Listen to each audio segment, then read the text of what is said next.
He's been a figure of controversy for years. He was a figure of controversy during the Civil War period.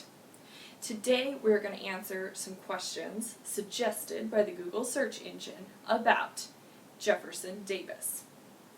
I'm Kay Bierle with GZ665, and today we are going to answer 4 of the suggested search questions from the Google search engine about the President of the Confederate States during the American Civil War.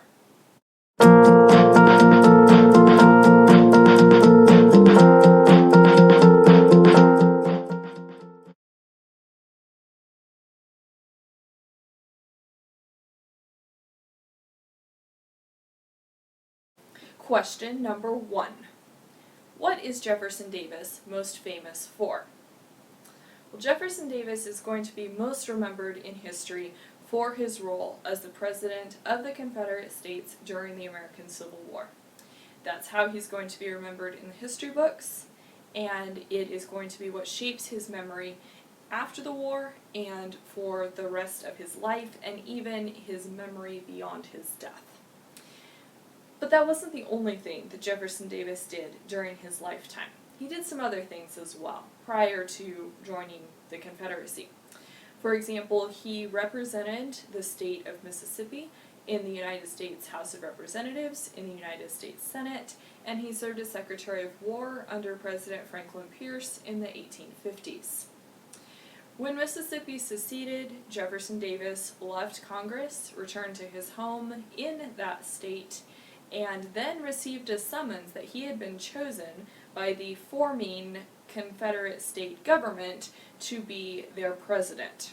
So he really didn't have a say in the nomination and gets this title, and there's writings of his from that early period of the conflict, the separation, the secession period, that he's not terribly excited that he's going to be president of this nation. My understanding is that he thought he would rather have been a military leader or a general during the war.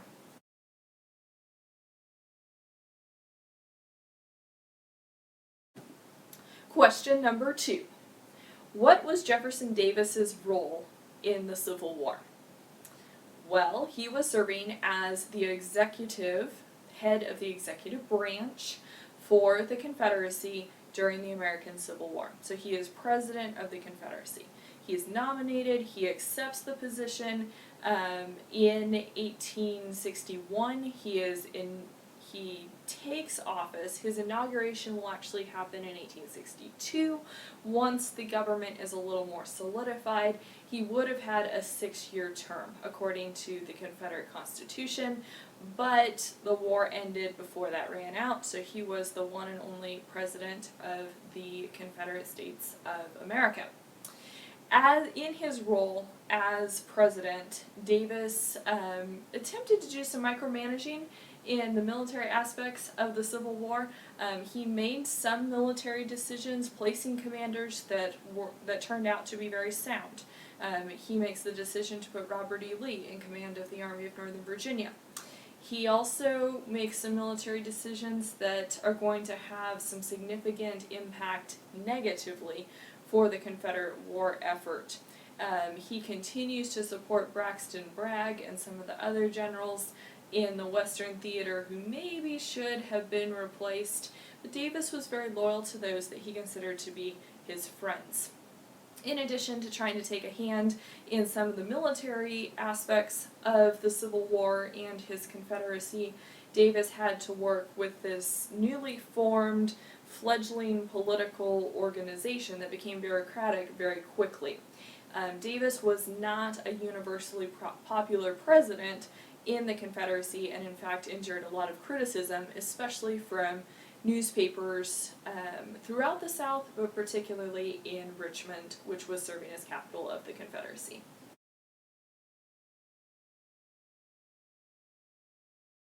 Question number 3. What happened to Jefferson Davis after the Civil War? This is a great question because Davis does not die at the end of the Civil War. So he is going to live through the Reconstruction era, and he will actually have a significant voice in talking to the southern states about how they're going to remember the war, how they're responding to Reconstruction, attempted reconciliation, and things like that. In a nutshell, here's what Jefferson Davis does after the war. So Richmond, capital of the Confederacy, is going to fall into Union hands at the beginning of April 1865. Davis, members of his cabinet, and other government officials head south. They get out of Richmond by train, and they take the rail cars for a little ways, and then they start in more of a horseback type party with a couple wagons going with them, and they are moving through the southern states. Initially, they seemed to be thinking they were going to head to Texas, maybe Mexico. Others in the group would actually make an escape and go to Cuba. So they are heading away from where the Union armies are. They're attempting to escape and hold on to some of the Confederate wealth that had been accumulated and be able to continue their cause, perhaps in a different state or a different nation entirely. That doesn't really work out so well. May 10th, 1865, Davis is captured by Union troops. He attempts to make an escape, doesn't work, and he's going to eventually be sent to Fortress Monroe, where he will be imprisoned for a couple of years. It's in May 1867 that Davis is released on bail. When he is released from Fortress Monroe, Davis is very much a man without a country, and he's going to have difficulty finding work, providing for his family as well. He rejoins his family in Canada at that point, and then over the next decades, he's going to move around a lot. He'll spend some time in Canada, he'll go to Europe, he'll be in Cuba. He eventually does get pardoned by President Andrew Johnson, but he's still in a difficult position financially, politically, and in some ways even socially. Davis attempts to do some business ventures. They don't always work out real well for him. He goes on a speaking tour of the South later in his life, actually a couple of speaking tours, talking about the Confederacy, talking about Southern ideals and things like that. He wrote his memoirs. He retired to a plantation owned by a Southern widow. He lived there with his wife and I believe at least one of his daughters. And Davis dies in 1889, so just a couple decades after the war's end. He was very much a figure revered by Confederate veterans and then by their descendants as time went on, and he had an influential voice in how some people were going to remember the Civil War. Question number 4. What did Jefferson Davis believe? This is an interesting question, and I wish that Google's suggested questions could be a little more specific, because I'm not exactly sure what is being asked here. Are we talking about a religious belief, a political belief, a belief about slavery? I'm not exactly sure.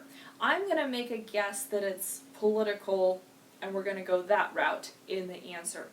So Jefferson Davis belonged to the Democrat Party, and he was staunchly Democrat. That was a major party in the southern states at that time, and he held heavily to the idea of states' rights. Now, part of the idea of states' rights was this idea that the states had come together when the Constitution was written. They had come together voluntarily to form a union, and that if a state was unhappy with what was going on within this union, it could leave. Secede was the term that they would use.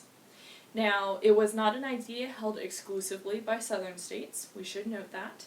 In 1812, you had some northern states, northern politicians, who were not terribly happy about what was going on, and they were talking about maybe we want to leave the Union. So it's an idea that is very much in early 19th century American politics. Jefferson Davis really holds on to the idea of states' rights. He uses it to justify the southern states' secession during the war. He refers to it repeatedly in his pre-war, war era, and post-war era addresses and writings. One thing that I would add, just for some fun facts, some information adding to the conversation, Jefferson Davis did not believe that he would make a very good president. And interestingly, in some ways, he was right. Davis said that he wanted to be a general. He wanted to be a military leader during the Civil War. He never really had that opportunity, but he certainly tried to influence military happenings from his executive office. So, what did Jefferson Davis believe politically? He was lining up with the Democrat Party of that time, and he was a believer in states' rights. States' rights did include slavery at that time, and we should just put that out there as a fact. Well, that's going to be all for today, folks. Some of those questions were a little vague, but we tried to dig a little deeper, give them a little bit of interpretation, take a guess at maybe what was behind the question so we could answer it a bit better.